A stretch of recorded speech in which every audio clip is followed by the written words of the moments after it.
Today I've got a Skoda Fabia. This one's 2010. That wire there that I've pulled up through there is the heater blower, because they said the heater blower's not working. I can't even see how to get to it actually. It's behind here somewhere. I took a bolt out there. Didn't help me get this out, but I managed to find my hand, get it down the back, find the wire and put a headlight bulb. So I'll go and put the ignition on and see if that's actually working. At least I can diagnose it today. But the ignition is on. Okay, let's turn the blower up and see what happens. Yeah, that looks like that's working fine. So it's a heater blower itself that's not working. Just got to figure out how to take that out. So that's probably going to be tomorrow's job now. Enough nuts and bolts, well, just bolts removed. I could get it out. There's quite a few. There was like 3 in here. I'll go through them all in a bit, but there it is through there. There's the gap that it's going to sit into. That's the old one. And here's the new one. See, it's just the bottom bit, kind of like that. Just got to screw that in. And yeah, I've got the bolts removed on the other side as well. Just loosened it enough. I didn't take the steering wheel off, but it was enough to get into here without twisting anything. The worst thing was trying to get those vents off in the centre, but they came off not too bad, and I had to remove this radio bit because there was 2 more screws. There and there. Kind of there and there. Couldn't see them, I had to remove that bit as well, and then it gave me plenty of room after that. See, looking up there in that kind of area at the top in the hole, that looks like the cooling fins of a module, so that'll be the heater resistor module hiding in there. That looks a bit of a pain. You must have the way there if you've gone this far.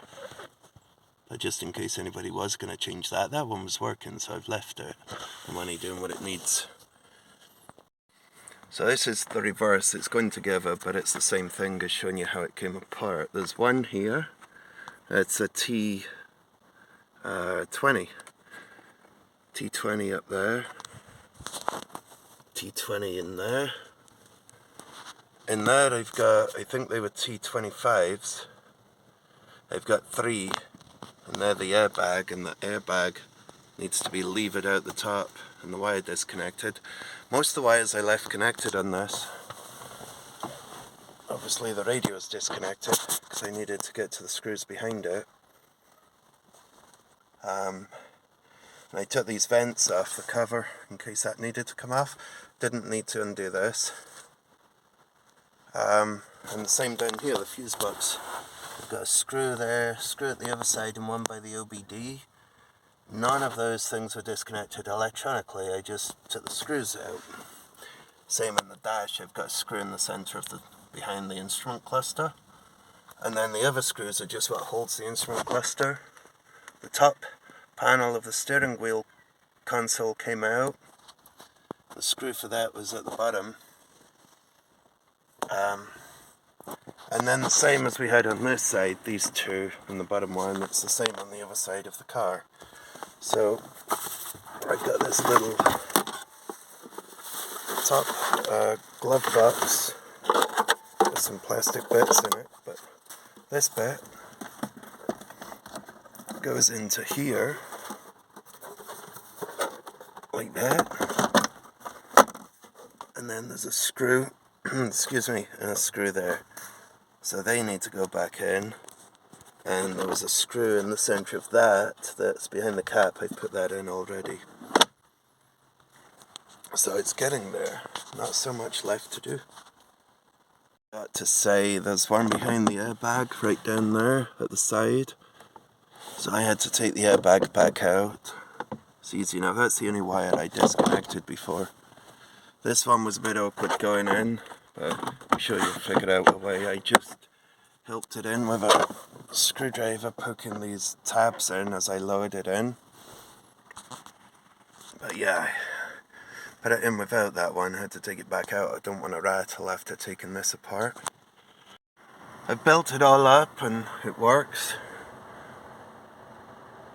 So I managed to diagnose it quite easily, reaching around the back and getting the wire, but I'm just happy it works after building it up. I'll start the car and make sure there's no lights that we don't want to see. I didn't disconnect the battery for the airbag,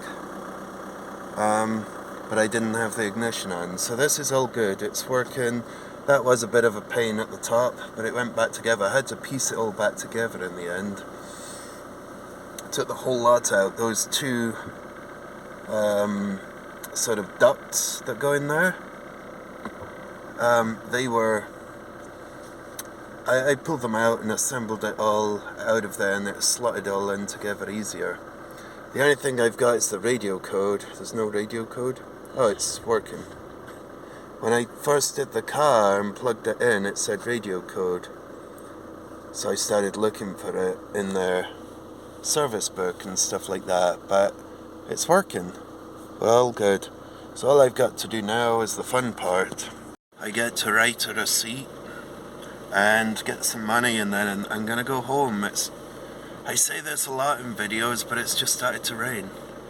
I try and work in between the showers, and it took a while to do this. So I'm charging the book time plus an hour for a diag that I did yesterday. The first bit of the video with the bulb was yesterday. But not too bad, not too bad. Now that I've done it, I could probably do it a bit quicker next time. Hopefully it's helpful to somebody. It wasn't a total how-to, but it gives you a rough idea what's involved. And thanks for watching.